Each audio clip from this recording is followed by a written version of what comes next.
November 11th meeting of the Campbell County School Board on this Veterans Day. We have any veterans in here? Dr. Vernella? Who else? Charlie. Stand up. Stand up if you're a veteran. Stand up. Oh, Yes.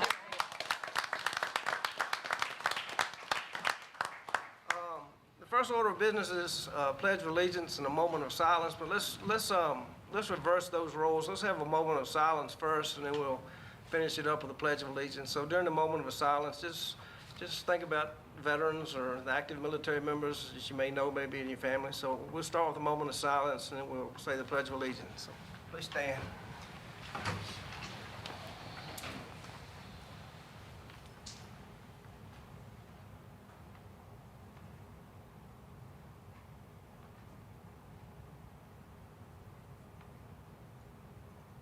All right, let's recite the Pledge of Allegiance.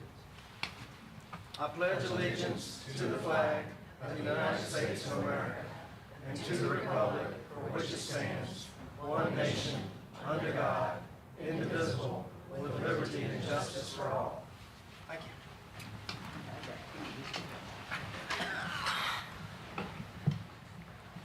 you. Dr. Hale, Educator Workforce Academy. Good evening, Chairman, members of the board. Tonight we're excited to have a group of us share about our Educator Workforce Academy.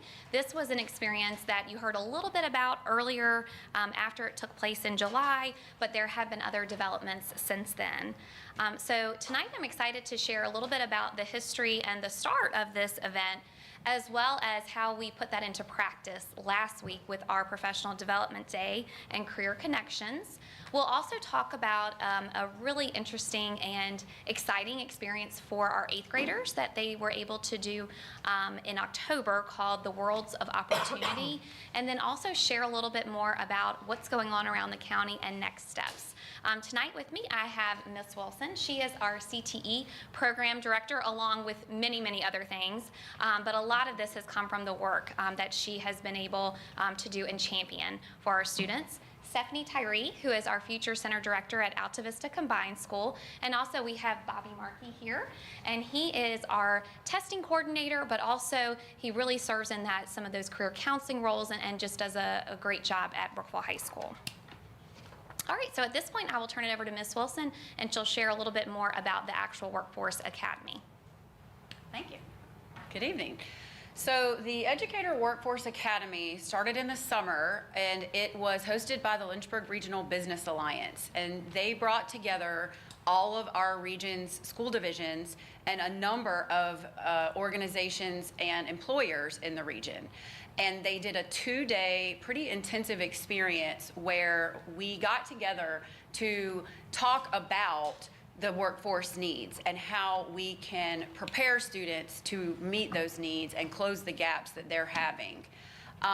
In the morning on both days, we did a lot of looking at data and what our current reality is as far as the demographics in our communities, their economic statuses, educational backgrounds, but also employers were at the table and being able to share with us where they're seeing gaps, where their future is going in gaps, and how we can do more as a school division to help grow our own and keep them here in this region. In the middle portion of the day, this is all of the folks who partnered with the Alliance. You'll see the tour host a little bit more. They also provided lunch. So in the middle portion of the day, they took the large group of all of us from the morning, and split us into smaller groups to tour some of those actual companies and their facilities. This one was at Aerofin and BWX Technologies, Centra and Delta Star. They went to Centra College and toured the sim labs and some of the things they're doing over there. And then Framatome and Southern Air. What made me really proud about this part of the experience? Well, first of all, Campbell County was the best represented organization there. We had the most people present, including Mr. Jones. But we also saw our former students in almost every single one of the industries that was visited. So when we came back together in the afternoon, it was really exciting to be like, oh, I saw this kid and someone else saw that kid. And, you know, to really see that they were educated here in Campbell County, but they also benefited from some of the partnerships that we already have with these industry partners. Actually, at Southern Air, a Rustburg High graduate did a presentation with me to our group. So at the conclusion of that, we come back at the end of both days to work together as a division on our action plan. And John Hardy and Dr. Hale did a lot of the work with that. We talked as a group about what we could do moving forward, how we can reach more parents and students and our teachers. I did feel like it was a wonderful experience. I think everybody really loved it. But also, I felt like it was very driven to the educator. What can we do to bridge their gap, which we need to do? But out of that was born the Career Connections, Bridging Industry and Education. So on November the 4th, here at the Technical Center, we had 15 of our local partners in the industries, various industries, out here to talk with our secondary high school teachers. So it was an opportunity for them to connect and collaborate. Teachers could learn about the skills deficits, how they can better align curricula, and just how to champion trade and industry and not necessarily only our college-bound learners. But at the same time, businesses were able to take a role in it. And they're able to see, and I'll say in their defense, they are very aware that they are a stakeholder, that we can't just pump out their workforce. They want to be involved. They know that they need to be a part of our school community. And so it was really great because I heard from all of them what great conversations they had, how they're already making plans to bring kids in, or they're gonna come into our school buildings, not necessarily just at the Technical Center, because you know, John and myself and our teachers have a lot of these relationships, but we really wanted to empower the teachers and the industry to kind of form some more deeper partnerships to support, you know, growing our own here in the county. So there is the list there of the 15 partners that were able to give us their time that day. We did survey the teachers. We don't have all the responses back yet, but I did hear in the hallways and throughout the day a lot of excitement, whether it was what they're gonna build in a new bulletin board, guest speakers. We've got some fine arts students that are gonna go perform at some of these places, just a lot of little ways that every teacher was figuring out how what their niche is can support the local industry partners. So. Do anybody want to add anything about either of those events? They both went very well, and I love that our industry partners shared too that they knew they had to bring their A game because of the teachers, and so they really wanted. It was all about really that positive impression and making those connections. And it was only a half a day event, but it was very powerful. It was, and you know, the Workforce Academy was for directors, senior staff, and CTE staff, but really they're gonna start reaching out to teachers, and we are excited to send more teachers, but we really wanted to know, well, how can we reach them all right now? We don't wanna wait to send 15 at a time. So we started to plan this event with hopes that next year we also can reach our middle school teachers, because the industry is well aware that they need to start younger also. So we're excited. Thank you. Yes. Yeah, when you reference gaps, are there any like universal gaps that were brought up by the industry leaders, and just bullet point what those gaps are? They're the soft skills. Yeah. You know, a lot of young people aren't committed to being there every day and on time, but interviewing skills, just communicating, that's the number one response that we get. There's some basic math gaps. You'd be surprised how many students make an A in pre-calc, but they don't know how to read a tape line. So that's a big one too that we hear is some of the math skills. Yeah. Yeah. So we're gonna work on. Stay tuned. Yes, Okay. we're getting there. Stay Yeah. tuned. Yeah. Good. No, that's good. That's good to focus on where we need to. They're little things, right? Yes. And so. Yes. And Mr. Phillips, BWXT was there in full force. They had a great showing. Well aware of that. Sorry I couldn't be a part of it, but yeah, glad we could take Stephanie, I a don't know. role. I don't know what you're gonna talk about. Okay. But I'll say that the 2 days of this summer going to the businesses, I've already spilled some of it on you. Nothing's opened my eyes more to what opportunities our kids have in Campbell County schools than to open our eyes to see what's there in the career tech field. I mean, it's not like it used to be. It's the real deal now. And then Monday, Monday, y'all having a lot of those same businesses here to pump into the faculty what they're looking for or what they do and what the opportunities are. That was a great move. And I hope the really scary part of Monday was that those businesses could easily have hired half of our teaching staff. I mean, it's that, and they would be making more money than they are making as teachers. But I mean, but it was just the 2 days in the summertime and then Monday here, just the real deal. And I thank you all for, putting forth that effort. You, Mr. Hardy as well. I mean, it was great time spent. Well, thanks for your support. You got me on board. So the last thing that we're going to talk about before we talk about next steps is the Worlds of Opportunity event that our middle schoolers went to in October, our 8th graders specifically.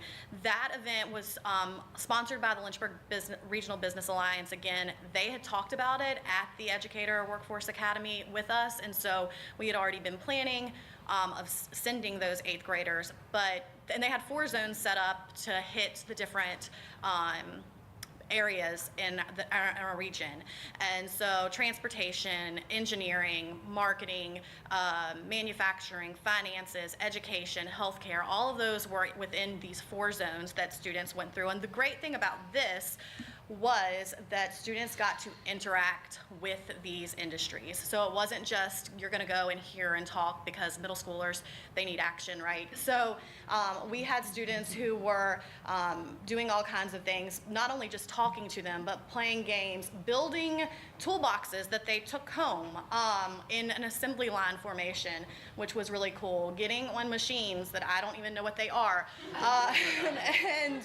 and really like doing virtual reality, playing games. So they were engaged in not just what the business is, but what they actually do there, which is really important going forward. So as these younger kids are starting to think about what their future holds, they can begin to imagine themselves in these job opportunities. So then next steps. So where does this go from here?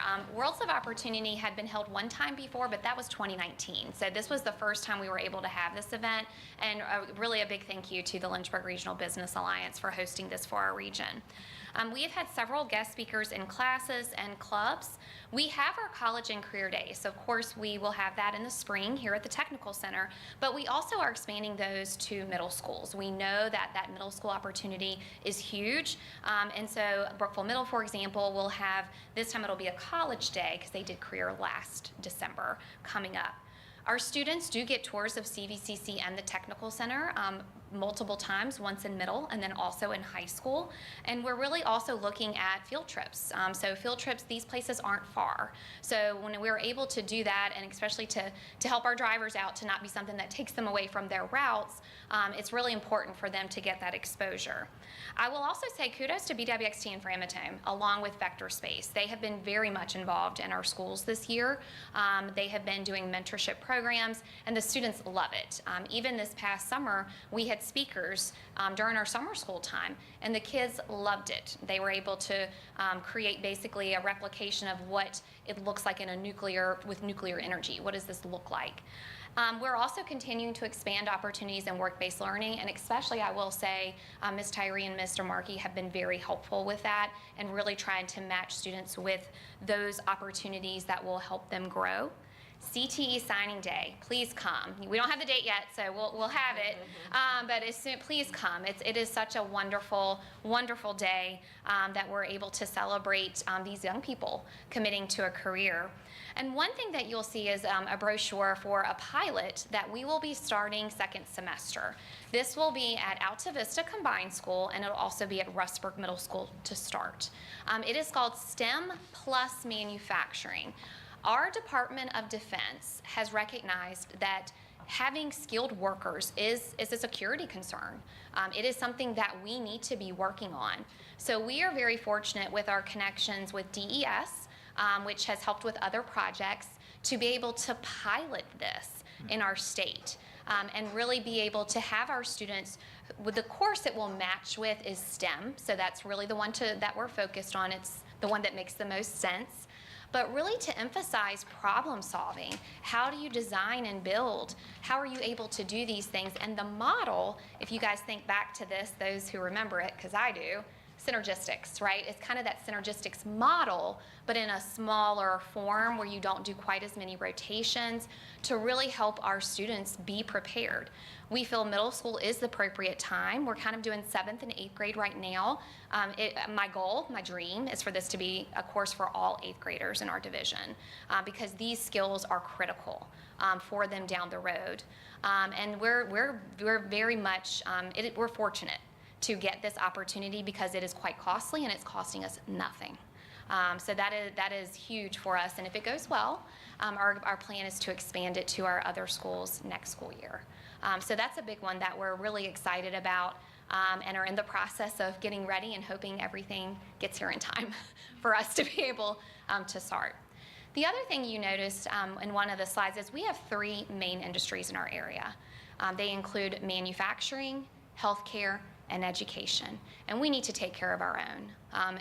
For those of us up here, education is not a job, it's a calling, it's a career, it's what we do, it's who we are, and we need to instill that in our young people too, and really elevate the profession to what it is, because that's exactly what it is.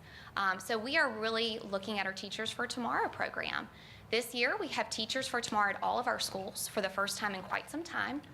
And next Friday, we will, not this one, the next one, and I'm sorry you guys are away, many of you at VSBA, we will have a Teachers for Tomorrow Day, where our senior staff will be working with them, talking through what does education look like, licensure, lesson planning, all of these things, as well as resume building and interview skills, because we know that we need these individuals. And we also know we have many talented educators who went through the Teachers for Tomorrow program, either with us or even from other divisions. So those are some of the things to come. In our next steps, we will send teachers. We're already getting kind of those who might be interested to the academy in the summer. We really want to focus on classroom teachers. We see that as the need. We'll also rely on these individuals for some recommendations. We know upper elementary is huge, okay? 4th and 5th grade is really where they start to talk about it and think about it. So we know we need to include elementary school counselors in this process. And then we want to continue career connections, get them to our middle school, have them attend next year. Again, a reminder that this is to learn, not to get a new job, but we do want to host that. We will have an updated academic and career plan that is going to be implemented this school year, which really just helps students think about what are my goals and how can I start planning it. Again, we can change our mind on the career, but at least to start thinking about that. And then we want to expand the STEM Plus manufacturing class. The other thing is that based on conversations with CVCC as well as Ms. Wilson, we do plan to add mechatronics, which would be a program that we can add to the CTE Academy for next school year. It may not necessarily require additional spots, but it's another option for our students. Because what the world of CTE tells us is that there are multiple entry points for students. Teachers for Tomorrow is also considered CTE, so it's not necessarily a traditional conception, but the world of this is broad, and the more that we prepare our students, the more they're able to do whatever they really choose to do when they leave us. What is mechatronics? You wanna come up there? Not to be ignorant. No, it's Well, Mr. Phillips might be able to answer it better than we can, but your machine shop kids are in the program kind of aligning themselves to work in QC or work as machinists, where mechatronics work on smaller and more intricate parts instead of whole machines? How am Yeah, I mean, doing? My understanding is it's a combination of mechanical Yes. trades and electronics Yes. trades Okay. combined together, so you cover both of them It- in that if- program, so. If you're in the academy, a lot of the machine shop is aligned with BWX Technologies and some of that manufacturing and the maritime trades, where the mechatronics is right up with Framatome. They're all on board with that. And they offer a technical, a nuclear technology academy that this would allow some of our students to start on that before they apply and then make them a more competitive candidate to get into the academy. Out of 150 applicants, we got 3 last year that were hired in the academy at Framatome. So maybe this year we'll have more. And we really see the need for this too, based on our local industry, but because we do have mechatronics in STEM. So there are a couple spots that students can take that mechatronics, but that's a small number of students. And so we see this as a broader way to help students think about that pathway, but also be accessible to seniors, since that is when they can go to the CT Academy. Soft skills. So how are we addressing that? Yes, so we are in 10th grade specifically, we spend time on what does your resume look like? How are you preparing for career? And it is part of what we implement and do. On the elementary level, what that looks like as far as a strategy, can I turn and talk to my neighbor, right? So it's very small there. And then we expand that as we go. Additionally, we are really focused on more of group work and how are we able to group and work together in our middle school classes, but it is still something we're continuing to work on. Absolutely. And they're the first competencies of every CTE course. Correct. As well. 25 of them now, I believe. It used to be 21. I think they added a few. It's like 23, 24, somewhere there. So any CTE course, the first 23 competencies match, and they all align with teamwork, problem solving, critical thinking, communication, professionalism, those types of things. And it goes back to our work years ago of the 5 C's. Okay, so that is that work too of a profile of a graduate. So our expectation is that that is something that is being done across the board. But it does look different at each level. And again, we're always continuing to look at opportunities to improve. If you go into any of our elementary schools, don't be surprised if someone doesn't come up to you, look you right in the eyes and shake your hand. Yeah. Yeah, good. Because evidently that's what's the difference between a employee and a good employee. Sure. As a previous employer, soft skills are critical.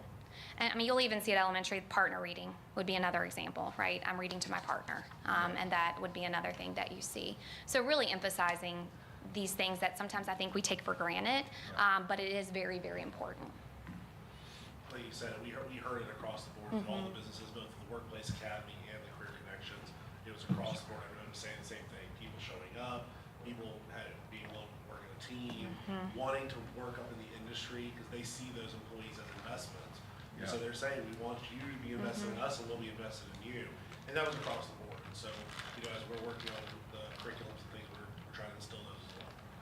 And that's why we think our teachers are the next step. They will go and be the true champions beyond us, because we know that day-to-day matters.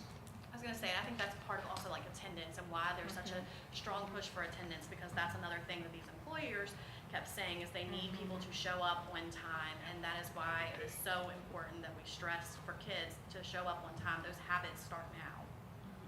And they were very clear. They said, we don't expect these people these students to come to us knowing our field already. We want to train them.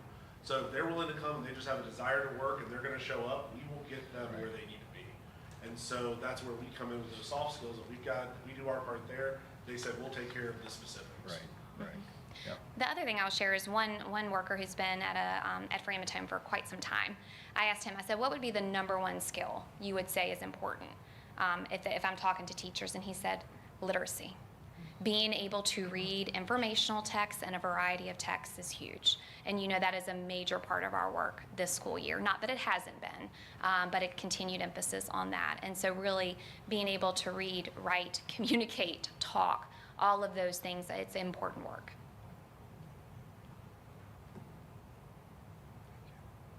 Okay, Any other Can't questions? quit now. I know. It's great. Yeah. Great, Thank you. Yep. great. Thank you Give all. a hand.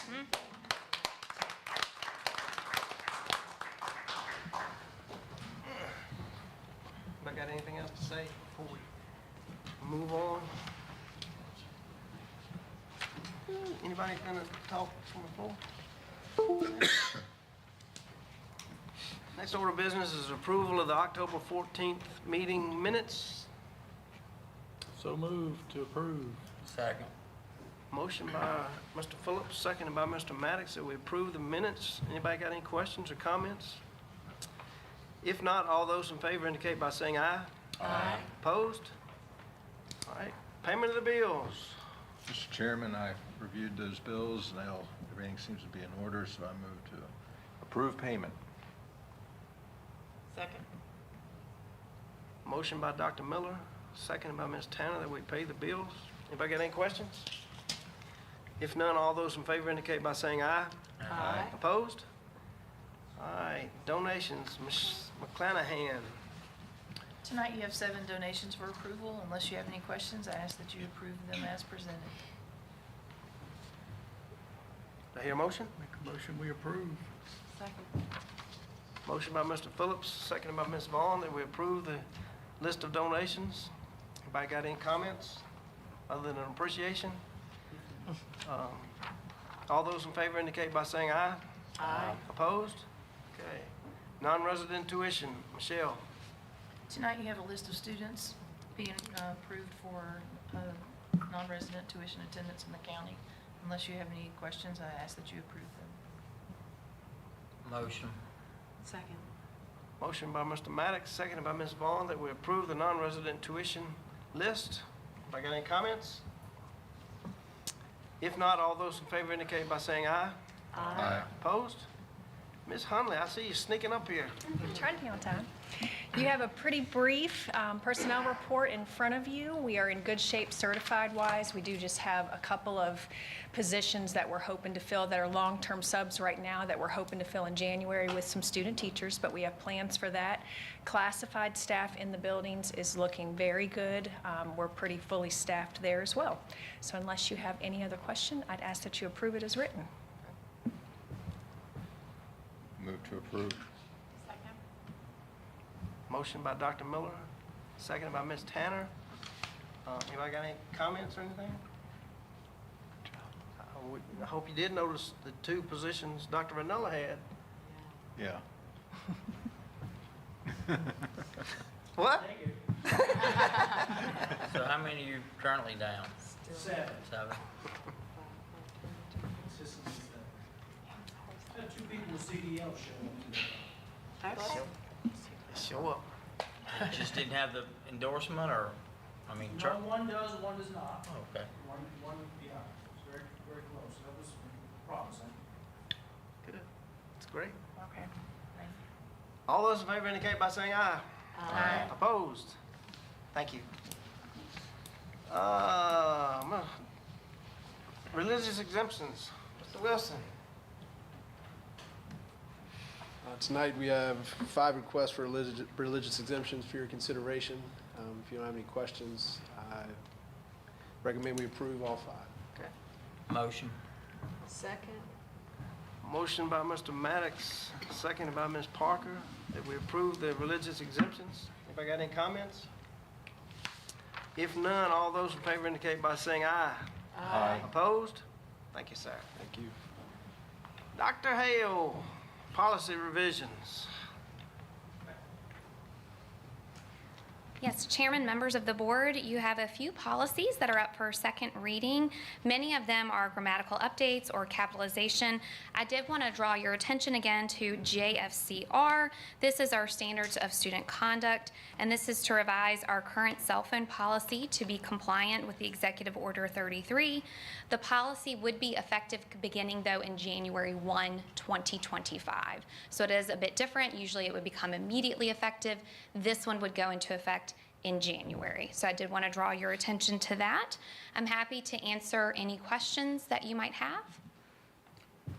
So how are we advertising this to the kids? Sure. So based on board approval, so if the board approval, we will meet with our principals this week. We will send out division communication that really talks about what the changes entail, because this is for high school. Really, the biggest impact is for your high school students.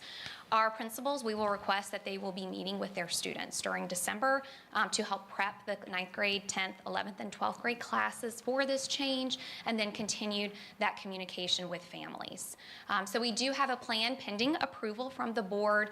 We really want to be thoughtful of education, getting students ready, but then also understanding when we would come back from winter break, helping our students make that adjustment, okay? Again, our students have not done anything wrong.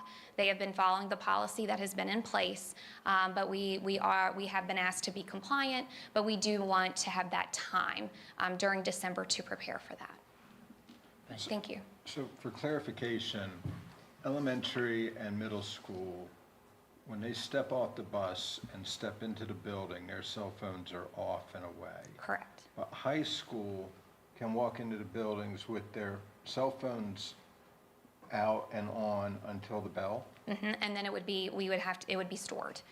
That needs to be stored during the school day. So the definition of that storage includes off and out of sight. Some students have lockers that it can be put in their backpacks, but that would be the key for our high school students, that it is off.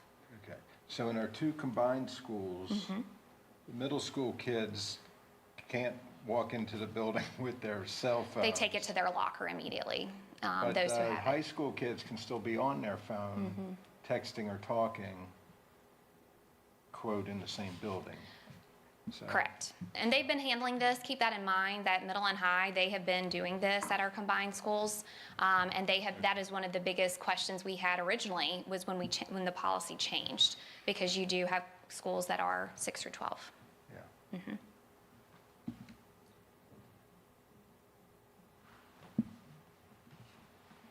Anybody have any more questions? No? All right. Well, this is an action item, so for second reading, and so I would request action from the board. Entertain a motion, and Motion to approve? Second. motion by Ms. Parker, seconded by Mr. Maddox. Any more questions? If none, all those in favor indicate by saying aye.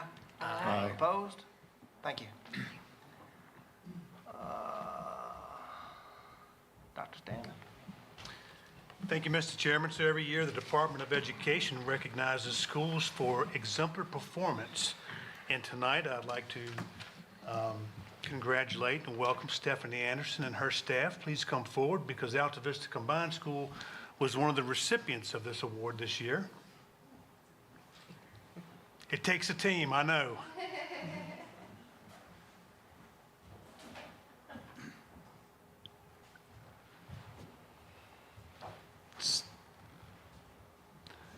So Alta Vista Combined School received the Exemplar Award of Excellence for continuous improvement in the area of graduation and completion index increase.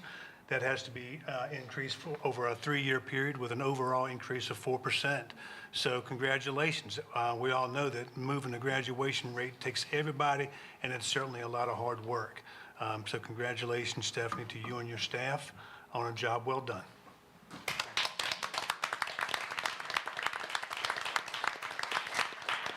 And really a special thank you to these guys that worked so hard and tirelessly to get to this point. Could you introduce them? You gonna tell us how you did it? Well, let's go down the list and introduce everybody. Yeah. That's great. So we've got Stephanie Anderson, okay, Assistant Principal Jeff Sanders, Assistant Principal Jesse Richards, Guidance Director Stephanie Mullenkamp, and Career and Future Centers Director Stephanie Tyree. Stephanie's. Yeah, That's right. exactly right. Well, we're very proud of you and proud of our kids, too, so good job. Absolutely. Yes, thank you, guys. Thank you. Thank you.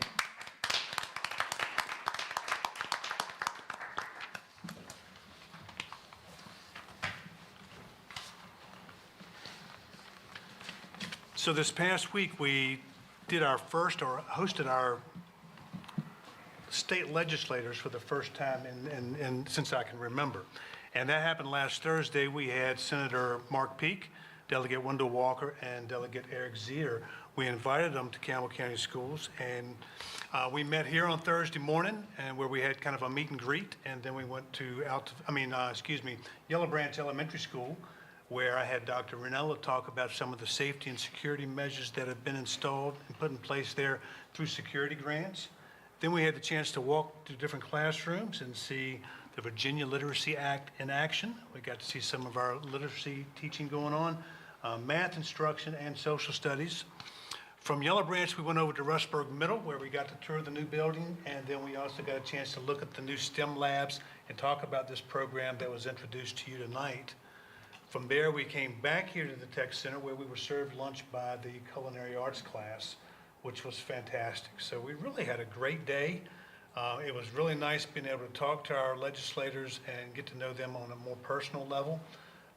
I'll let Mr. Jones and Ms. Parker speak more about it in their times, but I was very appreciative of their time here with us. We talked a lot about some legislative priorities that we have as a county. I shared those with you this afternoon, so please take a look at that and let me know if you have any feedback. What I plan to do is send the legislators a thank you for their time and attach that just as a reminder of some of the things that we discussed. But it was a great day. I'd like to remind you that next week we have our VSBA conference in Williamsburg, and that conference starts, I believe, at 2 o'clock on Wednesday, and Michelle is getting numbers for dinner that evening.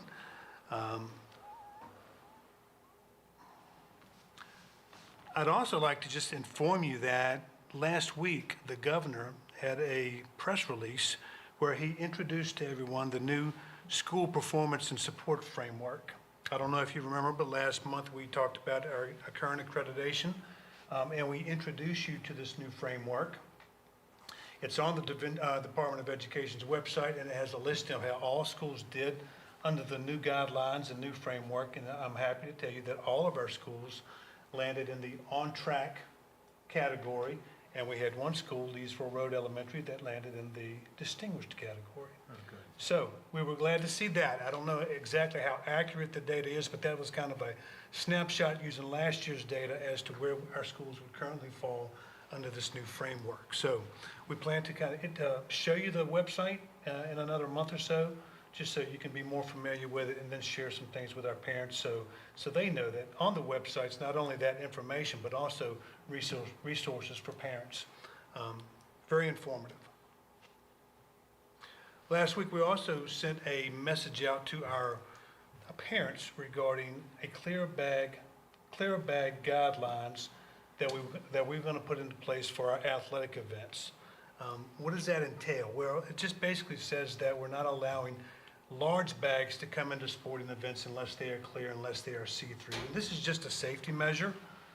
No incident, pushed us to do it. It's something that most school divisions in our area are already doing. We had conversations with our high school principals, and they asked for some support when it comes to that. Brookville was already doing something very similar, so we thought it was good for us to all be on the same page and have a consistent message going forward. So for our parents, we appreciate your help and your support with that policy. And again, it's just an additional safety measure. We want our sporting events to be fun, to be competitive, and be focused on the kids, and we want them to be as safe as possible. Do you all have any questions about the clear bag guidelines that we put forward? They're pretty self-explanatory. If somebody brings in a big bag, they'll be asked to take it back out to their car. It has a list of what is allowed, small purses, things like that are allowed. If a parent comes in, they have a small child and they have big bags, then our administrators, it will say that they have a right to look through it just to make sure that nothing's in there that's not supposed to be. I'll ask, is this a policy we generated, or do we adopt it from somewhere else? And the reason I ask is that at the football game Friday night, one of our Rustburg alumni was going back to her car with a small clear bag, said they wouldn't let her bring it in. And she was If it's a small, clear bag, it should have been okay, but at the same time, these policies aren't really going into effect until winter sports. correct? Hours. So that might just be a good example of why we need something consistent. Yeah. And to answer your question, I think it's a little bit of both. You know, we took a look at surrounding school divisions' policies, looked at what we wanted to have in ours, and just kind of created our own. Has the Virginia High School League had anything to do with this, or? No, nothing from the Virginia High School League, but we have a principals meeting on Thursday, and I am going to recommend that our principals go back to their districts and to see if we can have a little bit more consistency there. Yeah. So, yeah. Colleges have been doing this for years. Yeah, I think that most people, when they see it, are asking, I thought we already had something in place. So I don't think it's any big surprise for our spectators. But if somebody's toting in a sack with all the stuff for a child, that's It's okay, but we might look through it. It's just, this gives our administrators a kind of a platform to say we've got a right to make sure that there's nothing there that's not supposed to be, right?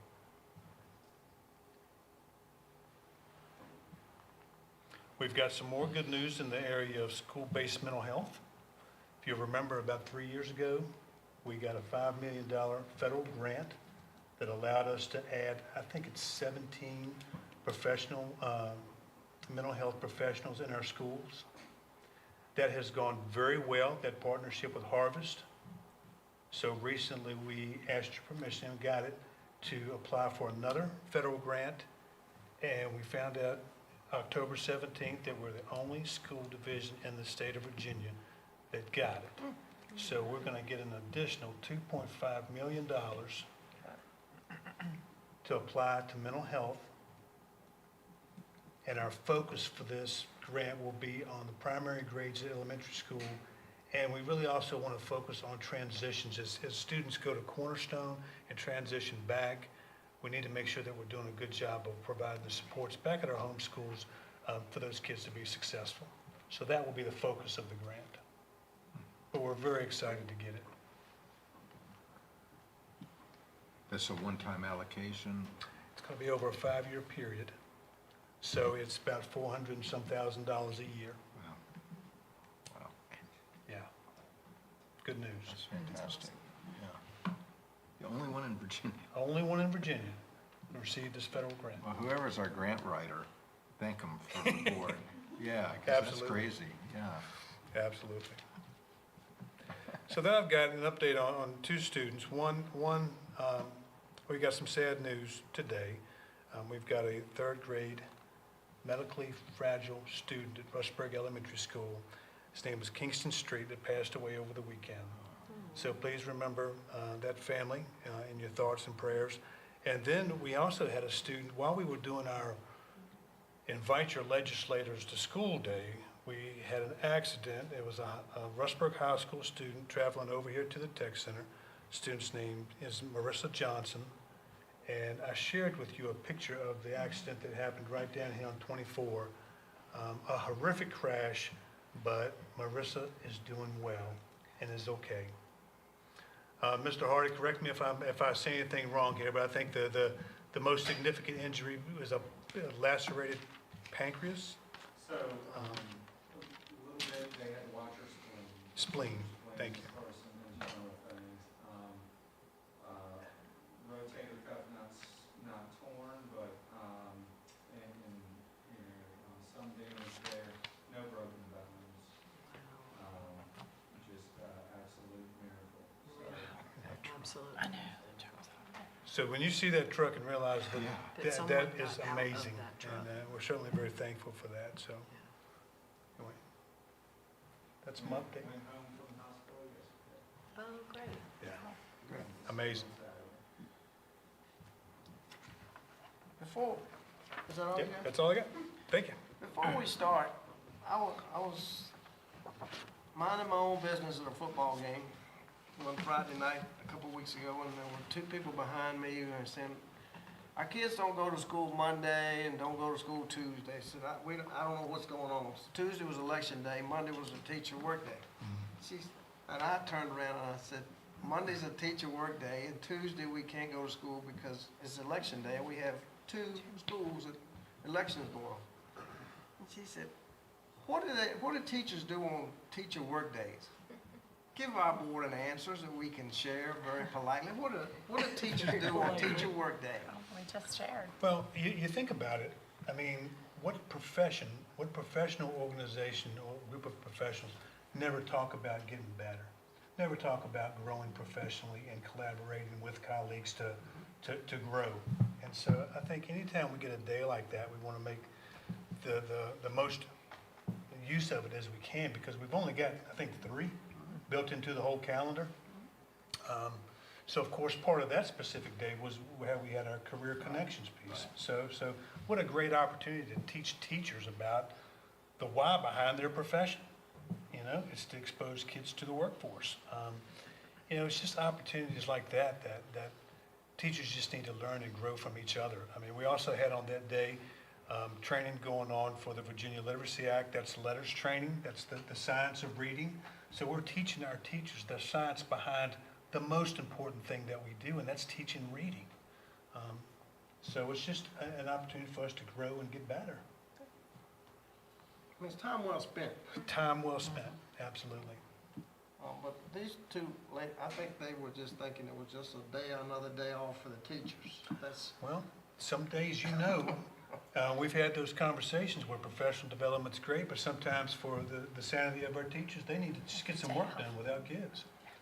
And that's important too. So we have 3 of them. Do they all have a division-wide agenda, or some of them individual school agendas? So September and November, it was division. Now, as well as the one prior in August. Now, the only negative is we had 2 weather events for our first 2 division Right. days, so we had to pivot a lot of that virtually.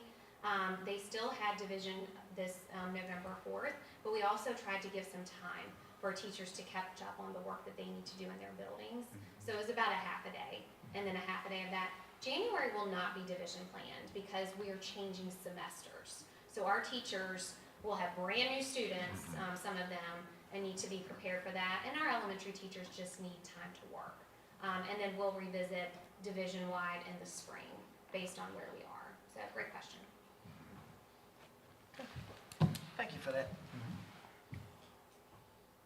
Anybody got any more questions about teacher work days?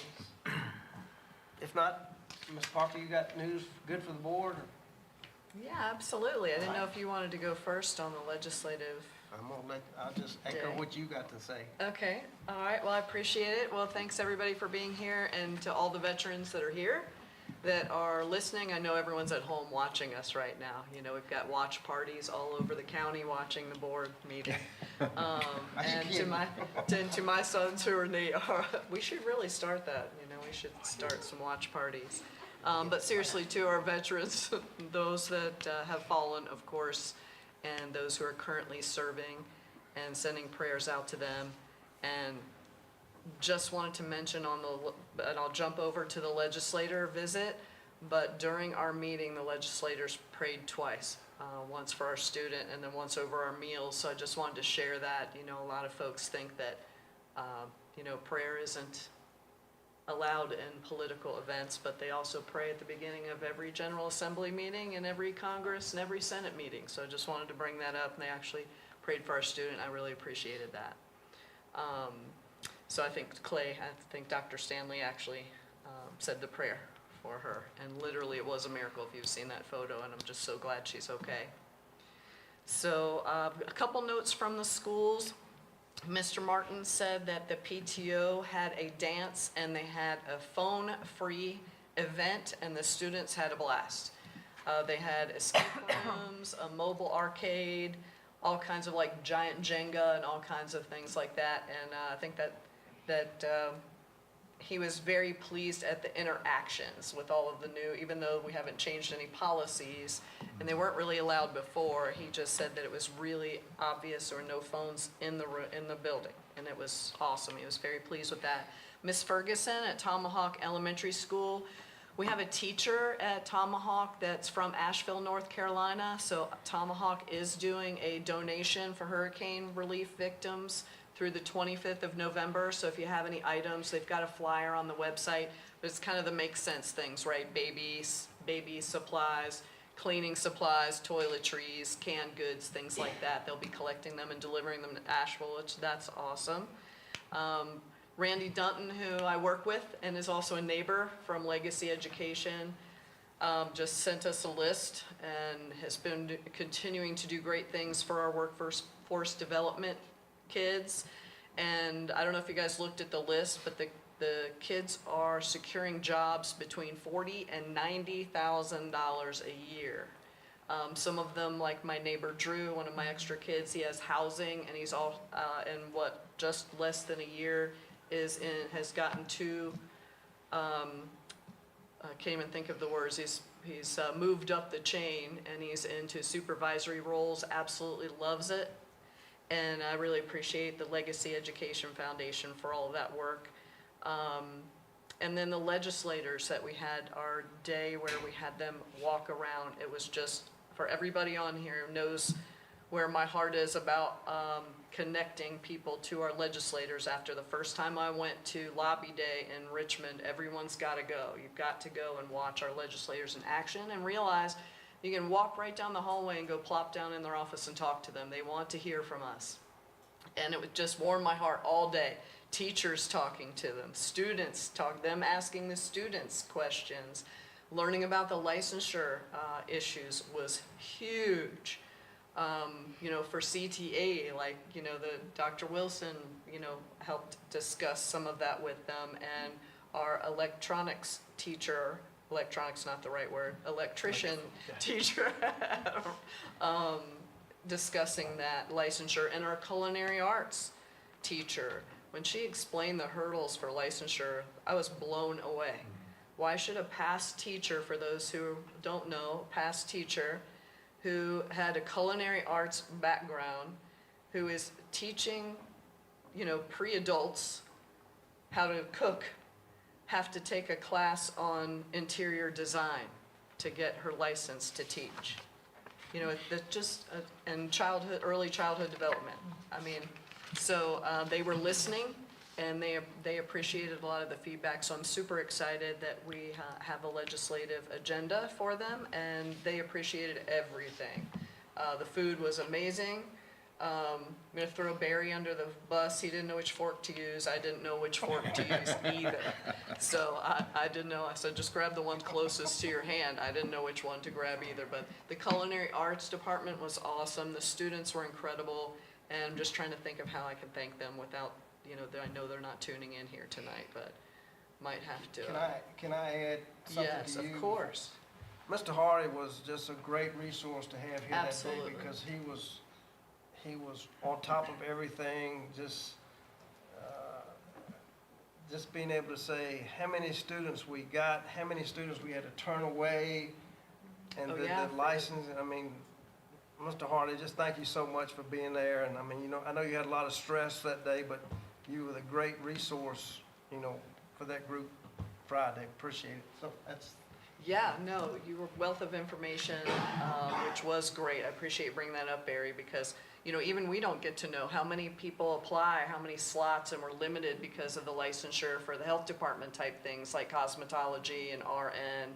And that was really fun when we went into the nursing program, because some of them were actually being live patients in the hospital bed, and some had dummies, and so everyone had a little fun with that. And it was great because everyone kind of joked around, and it was a very serious day.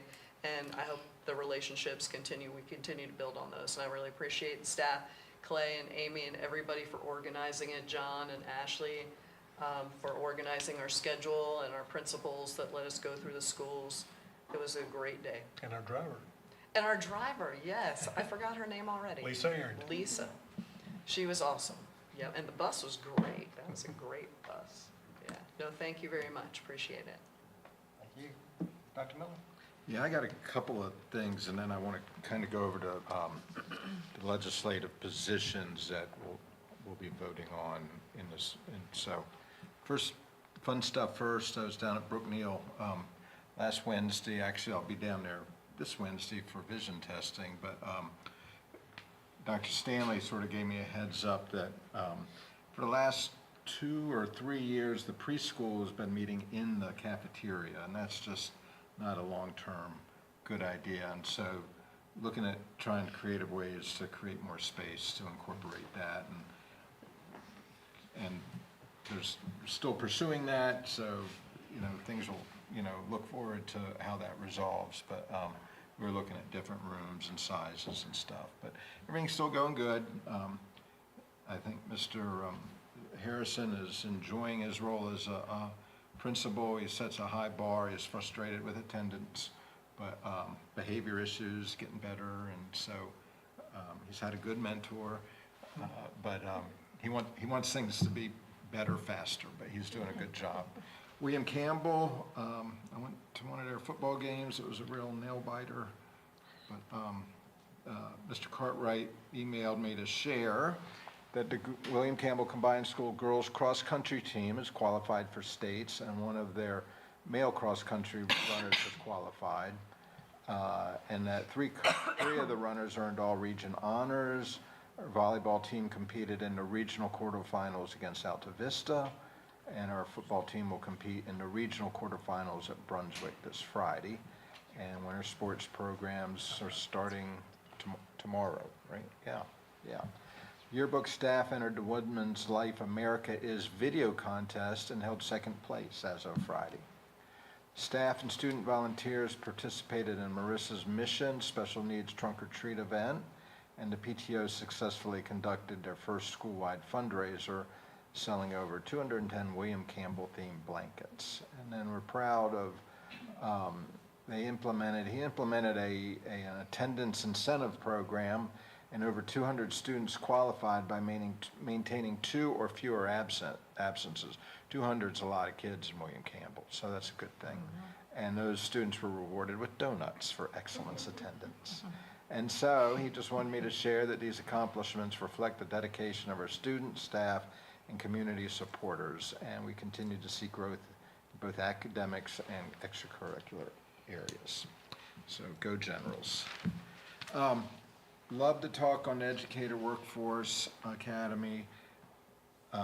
Proud that we're so proactive and staying ahead of the game, and just to continue to build on all that we're doing. And so I'm really impressed with that. And I'm impressed with our community and that our workforce out there wants to engage with us. And again, I've told this before, I want Campbell to be the leader. So, good job. And I'm really happy about this grant, and I'm serious about the grant writer. So, pass that on, please.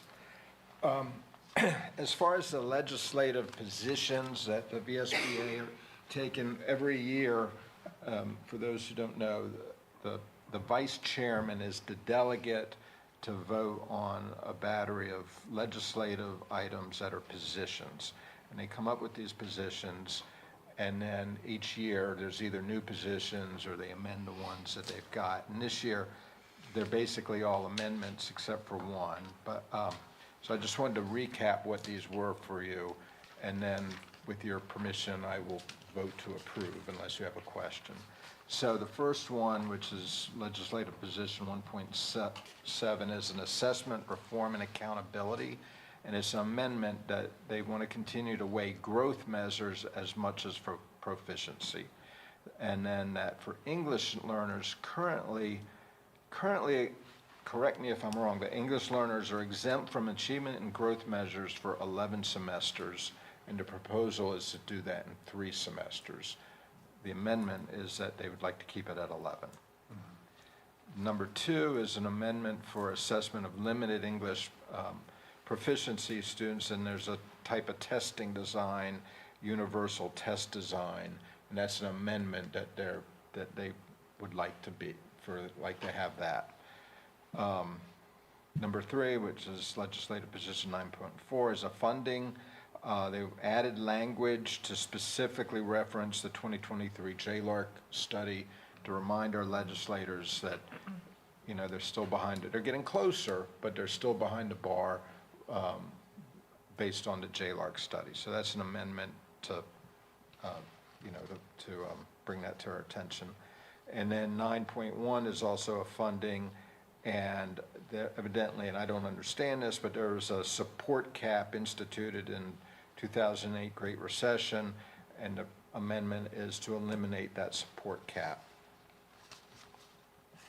Federal funding, this is a state legislator, but this is federal funding for education of children with disabilities. Back in the day when the federal government first started the Individuals with Disabilities Education Act, IDEA, it was to be funded 40% from federal. It's never been funded 40%. At one time, I think it was up around 20 or 25. Now it's down to 13 to 14%. So I don't know. There's added language. The added language is to remind our legislators at the federal level that they're at 13 to 14%. And in the law, it was to be 40%. I suspect that's going to be barking up a tree, but they still want that put out there. And then 2.1, Early Childhood Development Amendment, added language allowing teachers with K through 12 training to also be able to teach early childhood. Currently, you have to have a special training for early childhood, I don't know, above and beyond or different than K through 12. They added language that would allow K through 12 to also teach early childhood. And then they also added language to change. Currently the language for early child is based on students per child, and they added language to change it to class size, because most of these are half-day classes, and that would allow a teacher to teach 2 half-day classes. So that's added language. So those are all sort of no-brainers, I think. And so I'm going to vote to approve those proposals. If you have any questions or input, feel free to call me. The one change that's a change to the bylaws of the VSBA, I question, and I'd like some feedback. They have 2 bylaw change. One is just a clarification of the ex officio members. These are members that may be appointed to a committee for input, but they're non-voting. I think that's not the one I'm concerned about. What they are proposing, as those of you who have been to these meetings before, we have a fall meeting of our region at the meeting, and we usually there vote for the next chairman. Well, they want to change the voting for the regional officers from the fall meeting to the spring meeting, and do the nominating committee at the fall meeting. And historically, not all the spring meetings are well attended, especially if they're way down in Lunenburg or Mecklenburg. And I have no idea why they wanted to do this, but I would prefer to continue to vote for them at the fall meeting. I'm welcome for input on that. So if I'm going to oppose that recommendation of the change to the bylaws, unless it's not a big... I would need more information. I mean, I still don't even know about any of these meetings at all. From all the time I've been, it's just one person from our board gets to go, so I don't, and since we can't go, I don't know what they talk about, so I don't. It's a secret society. It's, yeah, I mean. Well, so it's a 2-year, for our southern region, right, which has about 7 divisions, I think, in it. There's a chairman of the division. And those chairmen of the division are then on the board of the VSBA. It's a 2-year term. And historically, somebody is nominated from the region, and we just... But who nominates them? There's a nominating committee. And how do those people get there? Yeah, so there's a lot to learn Generally, it's before I somebody can who give an wants to opinion. do it versus somebody who's forced to do it. Yeah, and then the only thing I'm thinking is if you're voting in somebody new in November, that school year's already started. So why, it makes more sense to me to have the summer, to have the new board in the spring, because then our legislative and our bill writing is done before November for the General Assembly in January. So that makes sense to me why that was changed, but I don't know anything about attendance. But time-wise, it would make more sense to have the summer to figure out what you're gonna do, what you're gonna recommend, so that our legislators have time to write bills to present in January. Otherwise, if you're elected in November, you're basically waiting for a whole year before you can do anything at the General Assembly. Doc, I saw it, and they don't give any rationale for the reason they're proposing this change, and I would just go to the meeting and make sure they pull because a lot of times they want to vote on everything in the block. Yeah. Just make sure that's Yeah. pulled out and just ask for rationale and give you a reason and vote against it. I mean, it's changing for some reason. But somebody obviously asked that it be changed, and it had enough support that the Yeah, VSBA. and maybe it has to do with legislative. I think it makes sense to me without even knowing what everybody talks about in the meetings. But just I don't know time. how much the region does the legislative, the region, I don't know how much legislative action they do I anyway. just found out. So what's the purpose of? They don't have much purpose, other than an opportunity for us to meet as a spring meeting and. So the chair just gets the gavel I was gonna say that's ours next for year. one meeting And a year? Yep. Two. Two. Well, one meeting a year and then the spring meeting, yeah. Some of those are wanting to climb the ranks in the VSBA, so. Yep. But like you said, the biggest problem is very few people go to the regional. Yeah. The Well, spring. if we're not Spring invited. Yeah. No, we're all invited. We're all invited, yeah. Huh? From the We went to one in VSBA. Appomattox. Didn't you go to Yeah, the one? that was, yeah, You went to the one in Appomattox, Mhm. right? That was our spring meeting, yeah. yeah. I never saw one before that. We did it in Bedford the year before that, I believe. I mean, we can talk about it Wednesday afternoon after the, I mean, we can actually probably discuss it at that gathering we that's- have, Wednesday afternoon.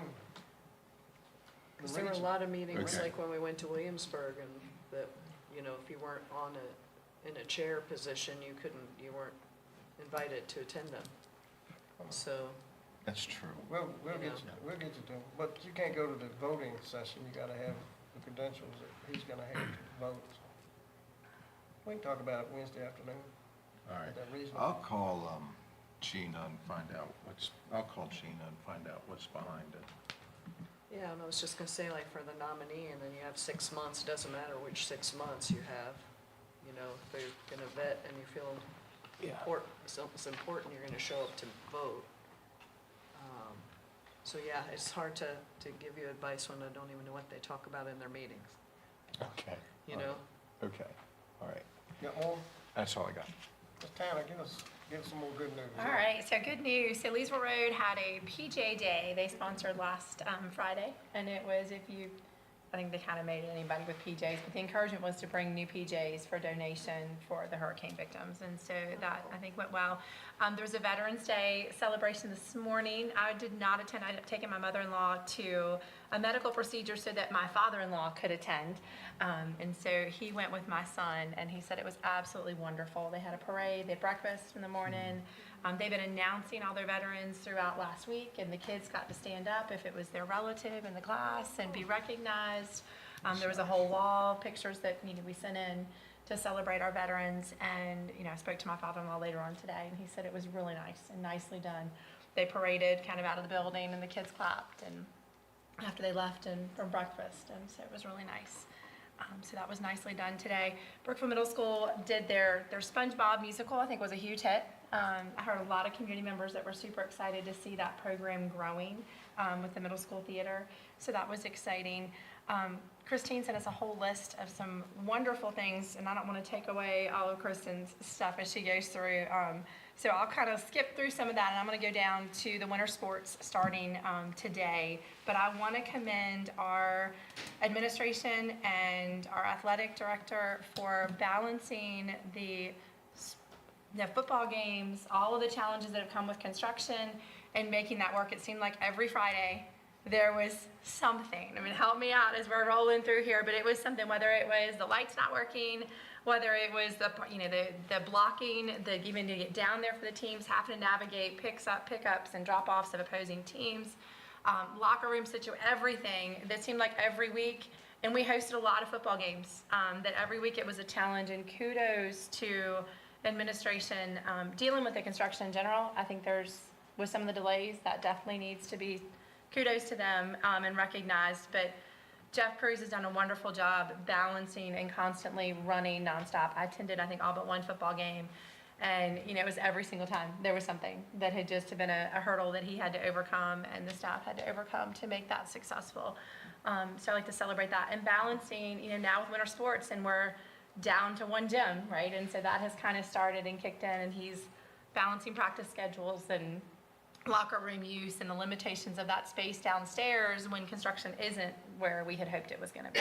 So I just wanted to really recognize their efforts in making it successful for the kids and the kids' participation. And, I got a shout out for my swim team. And so I think our Brookville Middle School team is going to be bigger than our varsity swim team this year, but we're super excited that started today for tryouts. And that has been a huge community offering. I'm glad we pursued it because there was obvious interest when our middle school team is bigger than our varsity team tryouts. So that's kind of exciting as it goes. But I really want to celebrate the high school's push to balance everything that's going on and still have a great fall season. And thank Tomahawk and Brookville Middle. Yes, Because they're helping out absolutely. any way they can. Absolutely. And those administrators have been there and supporting and kind of being those extra feet on the ground with having to navigate entrance and exits Gym and space. parking and the wrestling being housed at the middle school. And I think we've got that under where it's working a little bit better. So kudos to that community and figuring things out. So there's my good news. Did she leave anything for you? Yeah, Okay. I'm good. First off, I wanted to say happy veterans to all of those who serve and their families. And you said the thing about Leesville Road having their Veterans Day breakfast and their parade. And I have to shout out to my stepson, David Vaughn, who's in the U.S. Navy, and BHS graduate, and Jacob Bice, who's also in the U.S. Navy, BHS graduate. Thank you to Mark Peak, Eric Zayer, and Linda Walker for coming by to hear our needs. I think it's important that we all lift up whatever we need to work on. The squeaky wheel gets the attention. So let's all do that together. This week is National Kindness Week and National School Psychologist Week. So thank you to our school psychologists and counselors. Tomorrow, Leesville Road is having vision testing for all third graders from 9 to 11 a.m. I'm not sure if they still needed volunteers for that or not. Brookville Horticulture has started their annual poinsettia sale, so be sure to grab them before they're gone. I hear that's a big hit.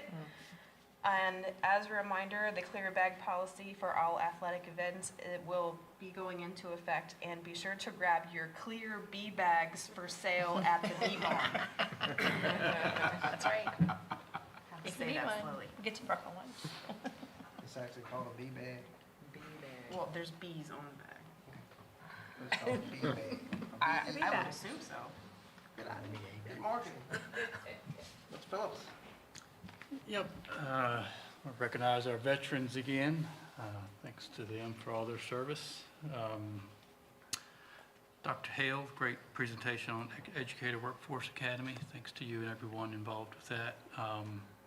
I regret I'm not as involved as I used to be with that in my current role at PWXT, but glad to hear we're still active in that program. So that's great news. Good to hear. And yeah, thanks again to our legislators for coming to visit our schools. I got some feedback from both Yellow Branch and the middle school that we had good visits at both of those facilities. So good to hear that we could showcase both of those schools to our legislators. And great news on the special ed grant. That was really good news, $2.5 million. So echo Dr. Miller's comment to pass along our appreciation to those involved with drafting that grant. I don't know what we do above and beyond the rest of the state, but keep up the good work. So that's great news.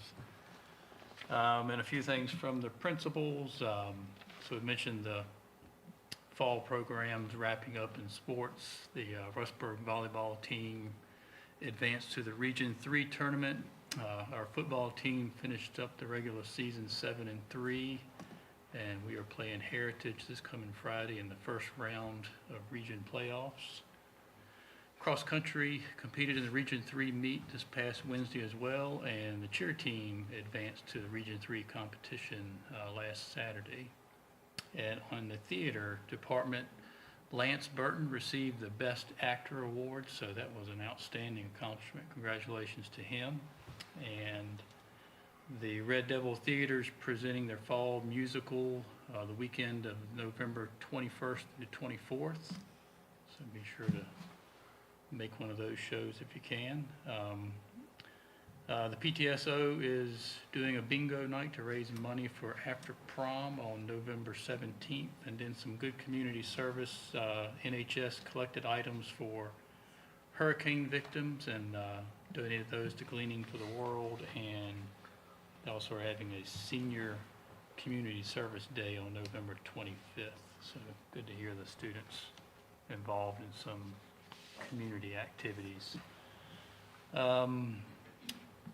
Yellow Branch, I mentioned the legislative visit, and then they have a PTO second grade performance on November 19th. And lastly, the middle school, the FFA was active with trips to Virginia Tech and Ferrum College. Our 7th grade students will be visiting the D-Day Memorial on November 22nd. And we've got the second Family Partnership Night and Choral Concert taking place on December 5th. So a lot of these plays and holiday shows and things are coming up, so be sure to mark your calendar for those. Those are always neat to attend. That's all I had. Mr. Maddox? Short and sweet. Alphabet Elementary School is helping 77 students and families with angel tree gifts and meals with the support of the community. Thursday, they did a Title I Parent Involvement Glow Night. Had 530 people attend. Yeah, awesome. I attended the Truck or Treat at the church, and I just want to thank everybody that put that on. And I was shocked to see how many high school kids were there working. Yeah. And yes, I know Alta Vista does not have a tunnel. That's about all I heard there. Why don't we have a tunnel? Oh, what? A tunnel. Tunnel. The blow-up The football blow-up tunnel for the kids running. I'm not gonna tell you what my response was, but anyway. I'd like to thank the YMCA. They're building a new child care center, and they donated all their tennis equipment to the high school. Wow. We got nets, backboards, you name it, what they had. Stephanie, you might have to help me with this. Connor Maddox is in line for 24-25 Coca-Cola scholarship. You know the dollar amount? I think they vary. I think it's but there were over 100,000. 105 applicants, narrowed to 1,300, and will be narrowed down to 250 in February. Speaking of awards, the BDOE award was great. Our yearbook received a first class award from VHSL, and I'm just the messenger on this one. We received from the VHSL a Stay in the Game award in which no player or coach were injected. And we're the only school in Campbell County to receive that. Just saying. That's all I got. You were Alta Vista's the only school not to have a player or coach ejected, is that what you're saying? Mr. Jones. Send your coaches to the Bobby Knight Academy of Coaching. Hey, they set the standard. I mean, that's great. Dr. Miller, you want to come Something I back? wanted to bring up and share, and I forgot. This past weekend, I happened to meet and spend time with a local juvenile probation officer.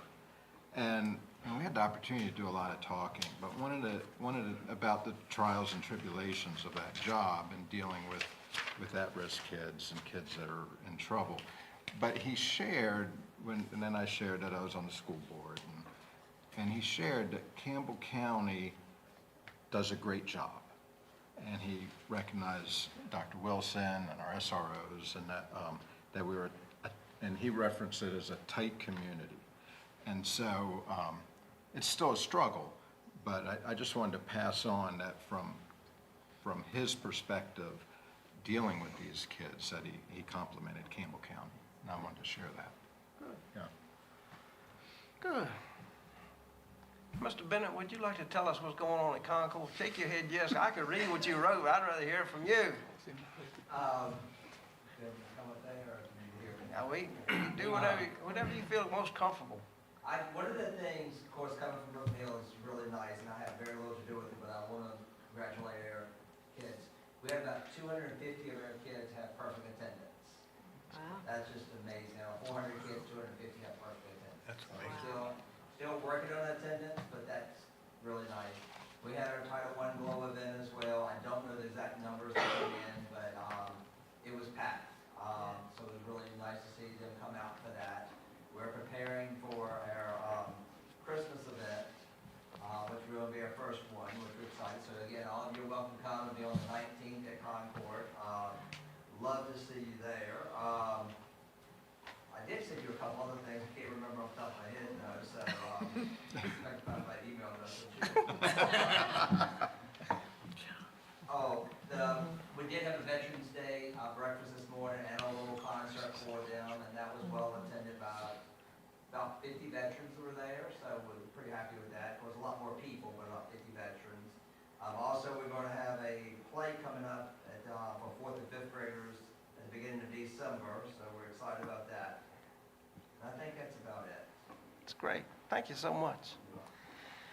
I think Ms. Hunt, I got a question to ask you. I should ask you. Jeff Scott. The asterisk by his name? Yeah. It's because we talked a couple months ago about starting to add that for Campbell County grads. So he just happens to be one that we're bringing back, but he is a Campbell County graduate. Is that the Jeff Scott from, used to run the Freight Center? Yes, yeah, that's where he was long ago. I mean, a long time ago. Way back when. That's what I say, but that's the same Jeff Scott. He did what did he do? He ran it was the Freight Center then, it was like. Before Cornerstone. Yeah. I mean, he ran that. And what's he gonna do? He's back at Brookville as one of the ISS coordinators. Okay, well, good. But that asterisk moving forward will mean that they're Campbell County grads. Okay. Well, good.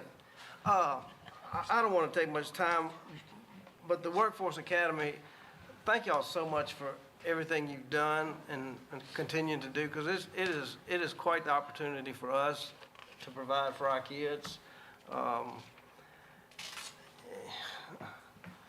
Mr. Harrison, I guess the things that, you got to get to the parents of the kids that you're struggling with is, it starts, in elementary school. You got to come, you got to be there to play. I mean, and when it gets to be the employment, it's the same thing. So, but the soft skills and what you all have put together and bringing industry as our partners, just thank you so much.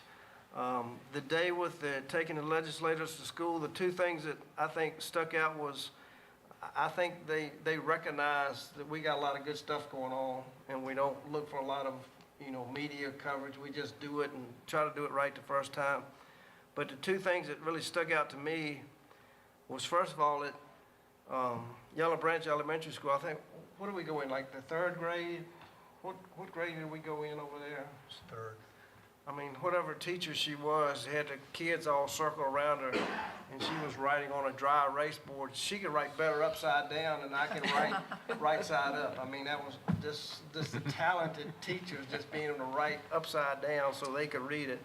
And then we were at Rustburg Middle School and the agriculture and the shop class, and we went from the agriculture class to the shop class. And I know Ms. Parker was impressed that all of the Rustburg Middle School FFA was all donned in their FFA coats and ties and white shirts. Very impressive, just there to be, just show us around, and just very impressive. And I think they had their dates on their coats said 2024, this year, 2024, whenever they want to graduate. And I told her I got one hanging in the closet that's like 1973. So I mean, it hangs with you. But it was very impressive. but it was just a great day, and I think it was well worth a while to let the legislators see what we do and understand the hurdles we have to cross to get to what makes common sense.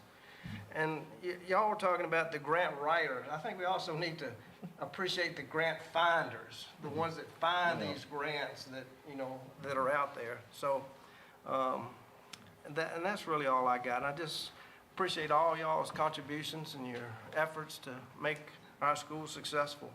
Has anybody got anything else? I got one thing I'd like to Okay. add. I didn't talk about athletics because I didn't want to jinx it, but we're still playing. And on election day, we poured the floor for our new field house. Oh, good. Oh, And nice. it's going to be awesome. Yeah. Awesome. Good. Thank you. All right. Motion adjourned. Motion adjourned. Anybody got a second? Second. Motion by Mr. Maddox, second by Dr. Miller, that we adjourn. All those in favor indicate by saying aye. Aye. Opposed? We're done.